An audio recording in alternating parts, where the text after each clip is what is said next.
రైతులకు సకాలంలో రైతు పెట్టుబడి కింద రైతు పెట్టుబడి సాయం ఇవ్వకుండా, రైతు రుణమాఫీ చేయకుండా, రైతులకు ఎలాంటి సహకారం అందించకుండా ఈరోజు ఇక్కడ ఉన్నటువంటి రైతాంగం కష్ట నష్టాలకు ఓర్చి ఆరు మాగాలం పండించినటువంటి పంటను ఏదైతే ఉందో ఈరోజు ఒకవైపు వాతావరణ పరిస్థితులు అనుకూలించేటువంటి పరిస్థితులు లేవు.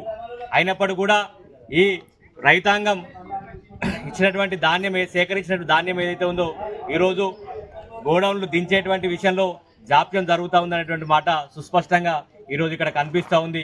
ఇక్కడనే కాదు, ఇది నియోజకవర్గ వ్యాప్తంగా జిల్లా వ్యాప్తంగా జరుగుతూ ఉంది.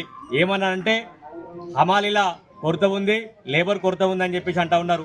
ఈరోజు ధాన్యం సేకరించే ముందు ఎంత ధాన్యం వేస్తారు, ఈరోజు మీ ఏఈఓల ద్వారా వ్యవసాయానికి సంబంధించిన అధికారుల ద్వారా ఎంత సాగు చేసిరు, ఎంత విస్తీర్ణ దిగుబడి వస్తుందని చెప్పేసి ప్రతి లెక్కలు మీ దగ్గర ఉంటే ఈరోజు రైతు దిగుబడి వచ్చిన తర్వాత దాన్ని ఎక్కడ భద్రపరచాలి అనేటువంటి ఒక ఆలోచన లేకుండా అనాలోచితంతో రైతాంగాన్ని ఇబ్బంది పెడతా ఉన్నటువంటి తీరు ఈరోజు సుస్పష్టంగా కనిపిస్తూ ఉంది.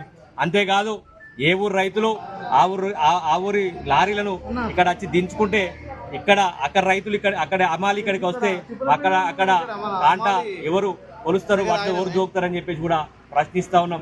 ఇప్పటికైనా మీ మిడిమిడి జ్ఞానం వదిలేసి రైతులను కడుపులో పెట్టుకోమని చెప్పేసి చూసుకునేటువంటి ఈ ఆలోచన లేకుండా ఈరోజు రైతును రోడ్డు పాలు చేస్తున్నటువంటి పరిస్థితి మీకు కనిపిస్తూ ఉంది. ఈరోజు నాటు వేసిన నుంచి కోసేంత వరకు వచ్చినటువంటి ధాన్యం మీకు అమ్మేంత వరకు ఆ ధాన్యం గోదాముల్లో భద్రపరిచేంత వరకు కూడా రైతులకు అగమ్య గోచరమే, రైతులకు అభద్రత భావమే.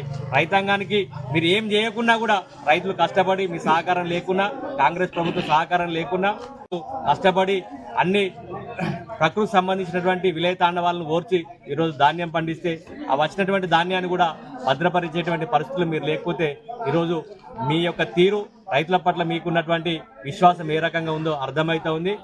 వెంటనే రైతుల దగ్గర సేకరించిన ధాన్యాన్ని వెంటనే గోదాములో వెంటనే భద్రపరచాలి. ఈ లారీలో ఉన్నటువంటి ధాన్యాన్ని ఏదైతే ఉందో పూర్తి స్థాయిలో అన్లోడ్ చేయాలి. సుమారు ఇక్కడికి ధాన్యంతో లారీలు వచ్చి సుమారు 5 రోజులు అవుతా ఉంది.